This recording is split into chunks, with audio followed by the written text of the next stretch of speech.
வணக்கம் ஐயா. எப்பொருள் யார் யாரை கேட்பினும் அப்பொருள் மெய்ப்பொருள் காண்பதறிவு. அனைவருக்கும் வணக்கம். பின்னாடி சத்தம் வந்துட்டே இருக்கு. ஆ, பின்னாடி யாராவது பேசிட்டு இருக்கிறாங்களா? ஆ, எல்லாரும் விளக்கு செஞ்சிருக்கிறீங்களா? விளக்கு ஆ, எல்லாரும் விளக்கு செஞ்சிருக்கீங்களான்னு கேட்குறேன். பாருங்க, கிட்டத்தட்ட ஒரு நான் 6 விளக்கு செஞ்சிருக்கேன். ஆ, 6 சரி, வணக்கம். சரி, சரி. சூப்பர் ஐயா. 6 பார்த்தேன் நாங்க. 6 வச்சிருக்கேன். 6, 7 எக்கச்சக்கமா செஞ்சாச்சு. செஞ்சுக்கிட்டே இருக்கேன். எல்லாம் செஞ்சுட்டு இருக்கிறாங்க. இந்த பள்ளிக்கூடத்து பசங்களை எல்லாம் செய்ய வைக்கணும். இதை வச்சு அது அப்படி அப்படியே கல்வி மட்டத்தில் போச்சுன்னா அப்புறம் கல்வி செயலாளர் அப்போ கல்வி அதிகாரிகள் இவங்கள பார்த்தாங்கன்னு வச்சுக்கோங்க, அப்புறம் என்னன்னு கேட்பாங்க. அது அப்படி அப்படியே அப்படியே கொண்டுட்டு போகணும், பள்ளி அளவில் கொண்டுட்டு போய். சரி, எல்லாரும் கையில் வச்சிருக்கிறீங்களா? எரிஞ்சிட்டு இருக்கா எல்லாத்துக்கும்? ஐயா எரிஞ்சிட்டு இருக்கு ஐயா. காட்ட முடியுமா? எரிஞ்சிட்டு இருக்கு ஐயா. டேபிள் மேல இருக்கு ஐயா. இருக்கான்னு பாருங்க, காட்டுன்னு பார்க்கல. என்னையாட்ட இல்லை படம் ஒரு ஃபோட்டோ எடுக்கலாம். அப்படிதான் காட்டுக்கு ஒன்றும் அவசரம் இல்லை.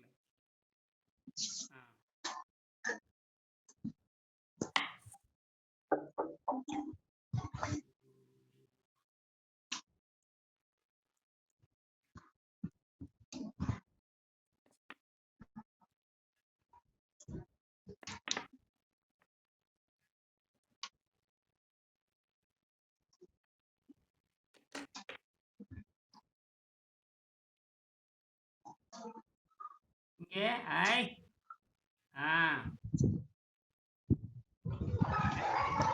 கருப்பா இதை வெட்டி கொடுப்பான்னு பார்த்தேன். மின்ற மாதிரி காட்டுங்க.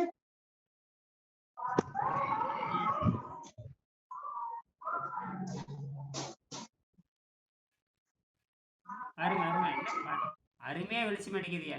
செமையான ஜோதியா இருக்கு உங்களுக்கு. பிரகாசம் சரியான பிரகாசம் உங்களுக்கு. நல்ல பிரகாசம் உங்களுக்கு. அருமையான பிரகாசமா தெரியுது. செம வெளிச்சமா இருக்குது உங்களுக்கு. உண்மையாலுமே அற்புதமா இருக்கு. சரி சரி சரி, அருமை அருமை அருமை. சரி, இப்படி பெரியவர்கள் என்ன பண்றீங்க?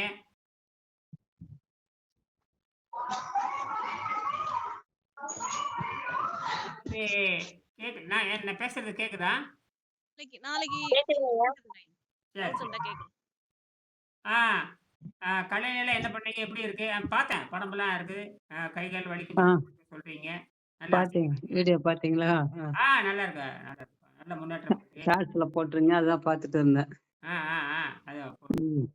எல்லாரும் பார்த்துட்டு தான் இருக்காங்க. எல்லாரும் பார்த்துட்டு ஏன்னா இது வந்து அறிவோடு சம்பந்தப்பட்டது. இது பகுத்தறிவோடு சம்பந்தப்பட்டது.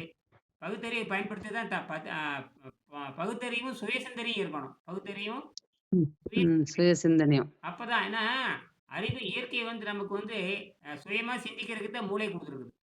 பிறர் சொல்வதையும் கேட்கணும், தானாவும் முடிவு எடுக்கணும். பிறர் சொல்வதையும் கேட்கணும். நன்மை இருந்தா அதன் பக்கம் போகணும். எந்த அளவுக்கு நன்மை இருக்கு, எந்த அளவுக்கு நன்மை நிறைய இருந்தா அதன் பக்கம் நிக்கணும். நன்மை நிறைய இருந்தா பங்களிக்கணும், அதன் பக்கம் நிக்கணும். தீமை சொல்றாங்களா, எந்த பக்கம் நில்லுங்க, அப்ப உனக்கு வசதியா எங்க நில்லு சொல்றாங்களா? அந்த சொத்து பிரிக்கிறப்ப அது பிரிக்க சொல்லுவாங்க. உனக்கு எதுன்னு பாரு, எது நல்லதா இருக்குது அதை தேர்ந்தெடுத்துக்கும்பாங்க. முதல் உரிமை. அந்த மாதிரி உங்களுக்கு முதல் உரிமை பிறர் சொல்வதையும் கேட்க வேண்டும். அதே நேரத்துல உள்ள கொண்டுட்டு போகணும், அறிவுக்குள்ள. நான் எந்த இடத்துல மனசு அலைய விடாம, இது இந்த நம்ம எத்தனையோ பார்த்துட்டோம், அது கொஞ்சம் கொஞ்சம் தான் முன்னேற்றம் இருந்தது, நமக்கு நிரந்தர முன்னேற்றம் வேணும், ஆக இது கொஞ்சம் பரவாயில்ல அப்படின்னு நினைக்கும் பொழுது நீங்க என்ன பண்றீங்கன்னா அதை பின்பற்ற வேண்டியதுதான். இதுதான் நம்ம காலையில என்ன பேசணும் சொல்லுங்க. காலையில என்ன பேசணும்? காலையில ஐயா மறந்துட்டீங்களா? இந்த 3 மணி நேரம் அந்த பயிற்சி, அந்த நீர் பயிற்சியும் பேரிச்சம்பழம் அந்த மேற்கொள்ள பயிற்சியும் பண்ண சொன்னே, யாராவது பண்ணிட்டு இருக்கிறீங்களா? 3 மணி நேரத்துக்கு ஒருக்கா? நான் பண்ணிட்டு இருக்கேன் ஐயா. காலையில சாப்பிட்டேன் ஐயா. இதோட 3 மணிக்கு சாப்பிடணும். 12 மணிக்கு சாப்பிட்டேன். அதை சாப்பிட்டு வெந்நீர் குடிக்கணும் ஐயா. பச்சை தண்ணி குடிக்கணுமா? சுடுநீரா? அதெல்லாம் பச்சை தண்ணியே போதும். சரிங்க ஐயா. ஒரு 4 பேரிச்சம்பழம் பிச்சு போட்டுட்டு அது மேல எலுமிச்சம்பழம் புழிஞ்சு சாப்பிட்டுட்டேன் ஐயா. அவ்வளவுதான். அப்படியே ஒண்ணுமும் ஆ, பண்ணாது. மயக்கம் வராது, கிறுகிறு வராது, ஆ, ஒண்ணும் பண்ணாது. அப்படியே ஆ, பண்ணிட்டே சரி. இருக்கலாம். அப்படியே பண்ண போயிட்டு ஆ, நல்லா இருக்கும் உங்களுக்கு. பசி இல்ல, மயக்கம் இல்ல, கிறுகிறுப்புன்னு அதுவே பயிற்சி பண்ணலாம். ஆ, சரிங்க ஐயா. நம்ம ஒரு 72 மணி நேரம் பாருங்க. அப்புறம் அதுக்கப்புறம் ஒரு முடிவு ம், பண்ணணும். அதுக்கு தான் இங்க இந்த 4 மணி நேரம் ம், அது பண்ணும்பொழுது அந்த இந்த மாரி எலுமிச்சம்பழம் புழிஞ்சு சாப்பிட்டேன் அப்படின்னு சொல்லி ம், அந்த படம் ம். போடணும் நீங்க. அது ஏன் பண்றதில்ல நீங்க? சாப்பிடுறீங்கன்னு சொல்லணும். சரிங்க ஐயா. நான் இப்ப போடுறேன் ஐயா. 3 மணிக்கு சாப்பிடுவேன். ஆ அத போட்டுறேன். அப்ப போடுங்க. இந்த ஒரு சின்ன 4 ம், எலுமிச்சம்பழத்த 4 பேரிச்சம்பழத்த உரிச்சு சின்ன தட்டுல வைங்க. சும்மா ம், எலுமிச்சம்பழத்த இதெல்லாம் பார்க்கட்டும். என்ன பண்றாங்கன்னு பார்க்கட்டும். என்ன பண்றாங்கன்னு உலகம் ம். பார்க்கட்டும். சரிங்க ஐயா. இப்ப உலகம் வந்து செஞ்சு காட்டினா தான் ஒத்துக்குது. என்னது? ம், ஆமா. சரி. இப்ப நாம ஐ- ஆ ஐயா பக்கம் எத்தனை? ஆ பக்கம் பக்கம் வந்து 75 நாம படிச்சுட்டு வந்தேன் காலையில. அந்த 20ஆம் பக்கத்துல 20ஆம் பக்கம். காலையில 1 படிச்சோம். காலையில 1 படிச்சோம். இப்ப 20ஆம் பக்கத்துல 20வது பக்கம். 20வது பாடமே எடுத்துக்கலாம். 20வது பாடமே எடுத்துக்கலாம். 20வது பாடம். ஆமா. 20வது பாடத்துல பார்த்தீங்கன்னா, ஒரு முக்கியமான "உண்ணாமலேயே வாழலாம்" அப்படின்னு ஒண்ணு வருது இல்லையா? அதத்தான் சொல்றேன். 146ஆம் உணவு பக்கம். இல்லாமலே ஆ வாழலாம். ஆமா 146 ஆமா 146 தான். அதுல பார்த்தீங்கன்னா, இந்த புலன் இன்பத்தை நாம் வந்து இந்த மாரி பயிற்சி பெறவங்க புலன் இன்பத்தை நாம் மெய் கண்ணு, மெய், வாய், கண், மூக்கு, செவி, சுவை, ஒளி, ஊறு, ஓசை. இந்த 4க்கு நம்ம வேலை குடுக்க முடியும். அதே நேரத்துல நம்ம அந்த வேலை குடுத்தோம்னா தூய்மைப்படுத்த முடியும். கை அழுக்காச்சுன்னா கை கழுவுறோம்ல அதே தான். துணி அழுக்காச்சுன்னா துவைக்கிறோம்ல அதே தான். ஆ உணவு பாதை அழுக்காச்சுன்னா அப்புறம் வாயில வந்து படியுது. உணவு பாதை உணவு சாப்பிடுறோம் ரத்தம் கெட்டு போகுது. ரத்தம் கெட்டு போனா நாக்குல வந்து விஷமா படியுது. நாக்கு கெட்டு போச்சுன்னா, ஓ சரி ரத்தத்துல ரொம்ப அழுக்கு சேர்ந்து போச்சுன்னு சொல்லிட்டு 3 நாளைக்கு தண்ணீர் குடிச்சோம்னா, அந்த நாக்குல இருக்கிற ஊத்தல் போயிருச்சு. அப்ப போயிருச்சுன்னாவே ரத்தம் சுத்தமாயிடுச்சு. அப்ப சிறுநீர் குறைஞ்சிரும். இதெல்லாம் செஞ்சு ம். செஞ்சு பார்த்தா தான் இப்போ அப்போ உணவு சாப்பிட்டா ரத்தம் கெட்டு போகுது. அதனால நோய் வருது அப்படின்னு தெரிஞ்சுக்கணும். அப்போ மரணத்தை ம். இருக்கிற இயற்கை இப்ப இயற்கையாகவே நாம அந்த தூய்மைப்படுத்தோம்னா மரணம் என்பது இல்லை. அதாவது நோயான ம். மரணம் இல்ல. இயற்கையான மரணம் தான் வரணும். அப்பதான் இயற்கை, செயற்கை 2 தான் இருக்க முடியும். செயற்கையில 4, 5 மரணம் இருக்கு. 4 மரணம் இருக்கு. இயற்கைங்கிறது பிரிஞ்சு போறது. சரியா? ஆ. ஒரு 5 ம். நிமிஷம் பேசி நிறைவு செஞ்சுக்கலாம். சந்தேகம் இருந்தா கேட்கலாம். இயற்கை. மனித சமுதாயம் பாருங்க. 147 இடது பக்கம். மனித சமுதாயம் கீழ் பகுதி. கீழ் பகுதி படிச்சு பாருங்க. ம மனித சமுதாயம் அழியக்கூடாது என்பதற்காகவே மனித சமுதாயம் அழியக்கூடாது என்பதற்காகவே, இயற்கை விரும்பி அதற்கான சக்தியுடன் இயற்கையால் மனிதன் வளர்க்கப்பட்டிருக்கிறான். மனித சமுதாயம் மனித சமுதாயம் அழியக்கூடாது என்பதற்காகவே இயற்கை இயற்கை சக்தியால் வளர்க்கப்பட்டிருக்கிறான். அப்ப இயற்கை தான் நமக்கு வந்து சக்திய குடுக்குது. என்னது? ம். இயற்கை தான் நமக்கு முழு சக்திய குடுக்கிறது. அதனால இயற்கையால் மனிதன் வளர்க்கப்படுகிறான். அவன் வளர்க்கப்பட்டுக் கொண்டிருக்கிறான். அதற்கு ஒரு ஆள் வச்சு பண்றான். ம். நேரடியா ம். இயற்கை வராது. அதுக்கு ஒரு ஆசிரியர் வச்சு பண்றான். அல்லது ஒரு அப்பா வச்சு ம். பண்றான். அல்லது ஒரு அம்மா வச்சு பண்ணுது. ம். அல்லது ஒரு ஆசிரியர் வச்சு பண்றான். இதுதான் ஆசிரியர். அம்மா, அப்பா, ம். ஆசிரியன். ம். அம்மா, ம். அப்பா, ஆசிரியன். பாருங்க ஆலயே வரும். அம்மா, அப்பா, அப்பா ஆசிரியன். ஆசிரியர். இதான். இந்த 3 தான். வேற யாரும் இல்ல. ம். மனித சமுதாயம் அழியக்கூடாது என்று இயற்கை விரும்பி, அதற்காக சக்தியுடன் இயற்கையால் மனிதன் வளர்க்கப்பட்டிருக்கிறான். அதை உணர்ந்து நம்மை நாம் மேம்படுத்தி அப்ப இயற்கையை உணர்ந்து கொண்டு நாம மேம்படுத்திக் கொள்ளணும். நாம பாட்டுக்கு செயற்கையா என்ன பண்ணிட்டு இருக்கிறோம்? ம். வாழ்ந்துட்டு கண்டதெல்லாம் தின்னுகிட்டு நம்ம என்ன பண்றோம்? ரத்தத்த கெடுத்துக்கிட்டு நமக்கு நாமே கொல்லி வச்சுக்கிறோம். அதாவது ம். என்ன சொல்றாங்கல்ல, சொந்த காசுல சூனியம் வச்சுக்கிற மாரி. அதை உணர்ந்து நம்மை நாம் மேம்படுத்திக் கொள்வதே அடிப்படை இதான் அடிப்படை அறிவு. இதான் ம். அடிப்படை அறிவு. ஒரு நோய் வந்து அடுத்தவங்க எப்படி வைத்தியம் பார்க்குறாங்க? என்னங்க கொடுமையா இருக்கு. உங்க கால் இருப்பான்னா நீங்க தான் சரி பண்ணிக்கணும். ம். அடுத்தவன் எப்படி சரி பண்ணுவான்? அதானே தகர டப்பாவா? இல்ல இயந்திரமா? இரும்பு கருவியா? பட்டறையில போய் அடிச்சுட்டு வர்றதுக்கு. ஏங்க நம்மளா கெடுத்துக்கிட்டோம் இந்த உடம்ப. வெளியிருந்து ம். அடி இடி பட்டா கூட சொல்லலாம். இது நம்மளா தின்னு கெட்டது போயி, அவன் எப்படி சரி பண்ணுவான்னு கேட்கிறேன். இது ஏதாவது அறிவு வேலை செய்யுது ம். பாருங்க. ம். நீங்க கெடுத்துக்கிட்ட உடம்பை எப்படி கெடுத்தீங்கன்னு உங்களுக்கு தான் தெரியும். ஆனா நீங்க என்ன பண்றீங்க? ம். எல்லாரும் திங்கிறத நானும் தின்னுட்டு நான் காப்பாத்துனா அவனும் அதத்தான் தின்னுட்டு இருக்கிறான். நீங்களும் தின்னு நீங்களும் தின்னு ரத்தத்த கெடுத்துட்டு இருக்கிறீங்க. ம். உங்களுக்கு வைத்தியம் பண்றவனும் அவனும் தின்னு ரத்தத்துக்கு அவனும் குருடன், நீங்களும் குருடி. சரியா? 2 குருடும் சேர்ந்தா என்ன ஆகும்? 2 குருடும் சேர்ந்தா என்ன ஆகும்? கேட்கறவனும் குருடு, சொல்றவனும் குருடு, பயிற்சி பண்றவனும் குருடு, பயிற்சி சொல்றவனும் குருடு, எல்லாம் குருடு. குருடும் குருடும் குருடும் குருடும் ஆ திருமூலர் சொல்லுவாரு. குருடும் குருடும் சேர்ந்து குழியில் விழுந்தது போலம்பர்.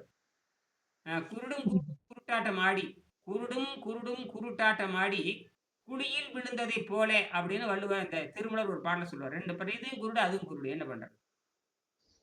சரி. நான் செவ்வாய் கிரகத்திற்கு பயணம் போய் திரும்பி வர சுமார் 1 வருடம் ஆகும். நீர் உணவில் பயிற்சி பெற்ற ஆணும், பெண்ணும் நிச்சயம் போய் வர முடியும். அங்கே சென்று பெருகி வாழ முடியும். இயற்கை நமக்கு ஒரு பெரிய வாய்ப்பாக இந்த மனித உடலை அமைத்து அதை உணர்ந்து உபயோகப்படுத்திக் கொள்வதே கல்வியாகும். நாம எங்க வேணாலும் போலாம். அதுக்கு தான் இந்த அதெல்லாம் இது கண்டுபிடிக்கப்பட்டிருக்கு. அதுக்கு தான் இந்த கருவியெல்லாம் கண்டுபிடிக்கப்பட்டிருக்கு. ஆ.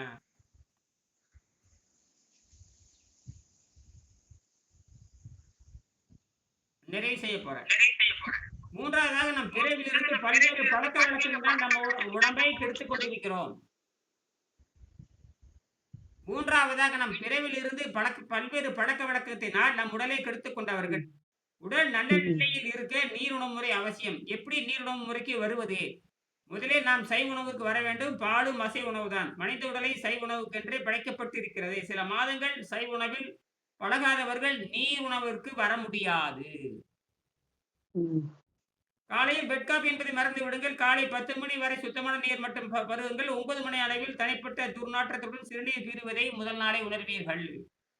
கொஞ்சம் கொஞ்சமாக நீர் பருகு மணிக்கணக்கே 11 மணி 12 மணி என்று மாலை 5 மணி வரை தள்ளி போடுங்கள். இதனால் உடல் இழைத்துக் கொண்டே வரும். ஆனால் ஒரு நாளைக்கு ஒரு வேளை ஒரு சப்பாத்தியும் வேண்டிய அளவு வேக வைத்த கீரை அல்லது காய்கறி சாப்பிடலாம். மலச்சிக்கல் கூடாது. நாளடைவில் உடல் உள்ள எல்லா நோய்களும் நீங்கிவிடும். உடல் உள்ள பழைய மருந்துகள் வெளியே வருவதை நீங்கள் உணரலாம். உடல் உள்ள பழைய மருந்துகள் பாருங்க எவ்வளவு சாம்பலா போறது, மஞ்சளா போறது, மஞ்சள் வாந்தி வருது, இதெல்லாம் பாருங்க. சிறுநீர் பெறுது, அவ்வளவு நாற்றம். நாளடைவில் உடல் உள்ள எல்லா நோய்களும் நீங்கிவிடும். உடல் உள்ள பழைய மருந்துகள் வெளியே வருவதை நீங்கள் உணரலாம். இதை நீர் மருத்துவம் மட்டுமே செய்ய வல்லது. உடலில் உள்ள பழைய மருந்துகள் வேறு மருந்தை கொடுத்து எடுக்க முடியாது. ஒரு எல்லையில் உங்கள் உடல் எடை குறைவது நின்றுவிடும். அப்புறம் எத்தனை நாள் முழுப்பட்டு இருந்தால் உடல் குறையவே குறையாது. உடல் குறையாது. அத நான் எவ்வளவோ பாருங்க, இன்னைக்கு பாருங்க வெறும் தண்ணியில போட்டிருக்கேன். இன்னைக்கு வரட்டியில போட்டிருக்கேன். அந்த போன வருஷம் இந்த எடை இருந்ததோ, போன மாசம் இந்த எடை இருந்ததோ, போன வாரம் எந்த எடை இருந்ததோ, முந்தானால் என்ன எடை இருந்தது, இன்னைக்கு அதே தான் இருக்கு. சரியா? இதுதான். அப்ப கஷ்டப்பட்டு நான் 20 கிலோ குறைச்சிருக்கேனே, நான் ஏத்த விடுவேனான்னு கேட்கிறேன். இதுதான் நான் உணர்ந்துட்டு தான் நான் இதெல்லாம் பண்றேன். சரி போச்சா அது போ, மக்கள் சொல்லட்டும், மக்கள் தப்பிச்சு போகட்டும்னு சொல்றதுக்காக லட்சக்கணக்கில் செலவழி வீணா போறாங்களே, எப்படி அதோ 2 குருடுகளாட்டு வருட்டு நானும் ஒரு அரை குருடு, நான் சொல்றது கேட்டு ஒரு அரை குருடு வந்துச்சுன்னா ஏதாவது ஒரு ஒழுங்கா சொல்லி கொடுக்கலாம்ங்கிறதுக்காக தான் நானும் முயற்சி பண்றேன். சரியா? ஏதாவது சந்தேகம் இருந்தா கேளுங்க, நிறைவு செஞ்சுக்கலாம். அதுதான் ஒரு எல்லையில் உடல் எடை ஓர் எல்லையில் அந்த எல்லையை குறிச்சுக்கணும். நின்று விடும். அப்ப எத்தனை நாள் முழுப்பட்டு இருந்தாலும் உடல் எடை குறையாது. அப்படி என்றால் என்ன அர்த்தம்? உங்கள் உடல் குறையவே இல்லை என்று சொன்னால் உங்கள் உடல் தூய்மை அடைந்து விட்டது என்று பொருள். அப்ப தூய ரத்தத்தில் கிருமிகள் பரவாது. உள்ளிருந்து கிருமிகள் வராது, வெளியிருந்து வராம என்ன ஆகும்? இரும்பு கிணமான இரும்பு கதவு போட்டாச்சு. அப்ப வெளியிருந்து யாரும் உள்ள போக முடியாது, உள்ளிருந்து யாரும் வெளியே போக. அப்ப 2 கதவு நமக்கு. இவன் நினைக்கிறான் வெளியிருந்து கிருமி வருது, வெளியிருந்து தின்னு போட்டு எல்லாம் நம்ம உடம்புல வந்து பல கோடிக்கணக்கான கிருமிகள், பெயர் குறிப்பிடாத கிருமிகள் பல கோடி இருக்குது. பெயர் குறிப்பிடாத கிருமிகள் பல கோடி இருக்கு. அது ரத்தத்தில் மறைந்து இருக்கிறது. எந்த எமர்ஜென்சியும் தெரியாது, ஏதுக்கு தெரியாது. எப்ப வரும்? ரத்தம் கெட்டு போகும்பொழுது பல கோடியான ஒளிஞ்சு இருக்கும், அது மேல வரும். இந்த தகவல் கிடைச்ச உடனே அது மேல வரும். அது வரைக்கும் ரத்தத்தில் தெரியும். இன்னைக்கு வரைக்கும் மீறி போனா ஒரு உடம்புல ஒரு 500 கிருமிகள், 100 கிருமி. நம்ம ஒவ்வொரு உறுப்புகளும் கிருமினால் ஆனது. ரத்தத்துல கிருமி பார்க்கவே இல்லையா? ரத்தமே கிருமிதான். ரத்தமே கிருமினா வேற ஒண்ணும் இல்லைங்க, உயிருங்க. என்னது கிருமினா? என்ன உயிர். இப்ப கல்லீரல்ங்கிறீங்க. கல்லீரல் சதையால் ஆனது. சதை எதனால் ஆனது? உயிரால் ஆனது. உயிர் கிருமியால் ஆனது. என்னது? அது பெரிய பொருளுக்கு கல்லீரல்னு வச்சுட்டான். அப்ப கண்ணுக்கு தெரியாத பொருளுக்கு ம். டிஎன்ஏன்னு வைக்கிறான். எல்லாமே உயிர் கிருமிகள் தான். என்னது? உயிர் கிருமிகள் தான். தான் இருக்குது. ஒண்ணு நல்லது செய்கின்ற கிருமிகள் 1,00,000 இருக்குது. தீயது செய்கின்ற கிருமிகள் 1,00,000 இருக்குது. இவ்வளவுதான். அதுக்கு பேர் வச்சுக்கிறானுங்க. கண்ட கண்ட பேரா வச்சுக்கிட்டு, அதுக்கு மாத்திரை போட்டு அடக்குறான். எந்த மாத்திரைக்கும் அன்னைக்கு கட்டுப்படும். அதே மருந்து அந்த நோயை வந்து அழுத்தி வைக்கும். 90 விழுக்காடு தப்பிச்ச மாரி தெரியும். கடைசியில பல ஆண்டுகள் கழித்து அதே மருந்துக்கு அந்த நோய் கட்டுப்படாது. இதான் உண்மை. நிறைவு செய்ய போறேன். மறுபடியும் இரவு நாம 8 மணி 8:30 மணிக்கு பேசுவோம். 7:30 மணி 7, 7:30க்கு பேசுவோம். ரத்தத்தில் உள்ள எல்லா அசுத்தங்களும் நீங்கிய பிறகு சிறுநீர் போக்கு ஒரு நாளைக்கு ஒரு முறை என்ற அளவில் குறையும் நிலையை நீங்கள் அடைய முடியும். இப்பல்லாம் நெறைய பேர் ம். தண்ணீர் குறைஞ்சிருக்கும். மேற்கண்ட ம். நீரிழிவு முறை சுமார் 6 மாதங்கள் விட்டு விட்டு செய்தாலும் கூட சுத்தப்படுத்தி விடலாம். பிறகு 6 மாதம் ம். வச்சுக்கலாம், 1 வருஷம் வச்சுக்கலாம். நான் தான் 12 ஆண்டு வச்சிருக்கிறேன். அதுவும் தத்துவத்த பேசி பழகி பிறருக்கு சொல்லி தரக்கு பயிற்சி குடுக்கணுங்கிறது என்னோட திட்டம். வேற ஒண்ணும் இல்ல. ஆ பிறகு நீங்கள் விரும்பினால் எப்போதாவது பழைய உணவை நீங்க எந்த உணவு சாப்பிட்டீங்களோ அத சாப்பிட்டு பார்க்கலாம். என்ன பண்ணுதுப்பா? ஏது பண்ணுதுன்னு பார்க்கலாம். நீர் உணவால் சுத்தப்படுத்திக் கொண்டவர்கள் பழைய வாழ்க்கைக்கு திரும்ப மாட்டார்கள் என்று என் அனுபவத்தைக் கொண்டு நான் இப்படின்னு அந்த ஓம் சக்தி இதற்கு ஓம் சக்தியிலிருந்து யாரு? டாக்டர் மொகாலிங்கம். தொழிலதிபர் நடத்தக்கூடிய மிகப்பெரிய மாத செய்தி புத்தகம். அந்த ஓம் சக்தி புகழ்பெற்றது. தமிழ்நாடு பூரா எல்லா விவசாயிகளுக்கும் அது போகும். ஏன்னா கரும்பு விவசாயிகள் போய் சேரும். அதெல்லாம் படிப்பேன். அதுல எழுதியிருந்தாங்க. வேற ஏதாவது சந்தேகம் இருந்தா கேளுங்க. மறுபடியும் இரவு நாம 7 அல்லது 7:30க்கு பேசுவோம். ஐயா, உடம்புக்குள்ள நல்ல கிருமிகள் 1,00,000 இருக்கு. கெட்ட கிருமிகள் 1,00,000 உடம்புக்குள்ள இருக்குன்னு சொன்னீங்க இல்லையா? அப்ப நம்ம வந்து கெட்ட கிருமிய தான் வெளிய தள்ளிக்கிட்டு இருக்கோம். அப்படித்தானய்யா? ஆமாமா. ஆமா. கெட்ட கிருமிகள வெளிய தள்ளுறது மட்டும் இல்ல. நீங்க வயிற்றுக்கு குடுக்குறப்போ, நல்ல கிருமிகள் உயிர் தெழுது, இந்த பழைய கிருமிகளை சாப்பிட்டு தன்னை வளப்படுத்திக் கொள்ளும். ஆ, சரி, சரி. அதையே சாப்பிட்டுரும். அதவே சாப்பிட்டுரும். சாப்பிட்டா அது அது நம்ம அழுக்கு சாப்பிடும். அந்த தீய அழுக்கு சாப்பிட்டு இது வளப்படுத்திக் கொள்ளும். அதேதான். உரம் போடுற மாரி. செடிக்கு உரம் இயற்கை உரம் போட்டா என்ன பண்ணுது? அது புழு, பூச்சி எல்லாம் இருக்குல்ல செத்து போனோம், மக்கி போனதெல்லாம் அது சாப்பிட்டுட்டு எப்படி நல்ல செடிகள் நல்லா வளருதோ. இது களைச்செடி மாரி. தீய செடிங்கிறது தீயது என்பது களைச்செடி. இது நீங்க வயிற்றுக்கு குடுக்குறப்ப என்னதுன்னா, இதுவே உயிர்ப்பிச்சுட்டு போய் இந்த களையெல்லாம் சாப்பிடும். சாப்பிட்டு தன்னை வளர்ச்சிப்படுத்திக்கணும். எப்படி களைச்செடிய உரமா மாத்துறோமோ, அதே மாரி இத வந்து நச்சுக்கிருமிகள இது உரமா மாத்தி உங்களுக்கு அது வளமையாச்சுன்னா அந்த கிருமிகளுக்கு அங்க வேலை இல்ல. இது பெருசாயிடுச்சுன்னா அப்புறம் அங்க ஆலமரம் பெருசாயிடுச்சுன்னா கீழ புல்லு முளைக்காதுல்ல அதே மாரி தான். சரியா? ஆமாங்க. ஆலமரம் சரிங்க. பெருசாயிடுச்சுன்னு வச்சுக்கங்க, கீழ எதுவுமே முளைக்காது. அதே மாரி தான். சரியா? நன்றி. இரவு நம்ம சரிங்க. பேசுவோம். நன்றி. வாங்க. நன்றிங்க.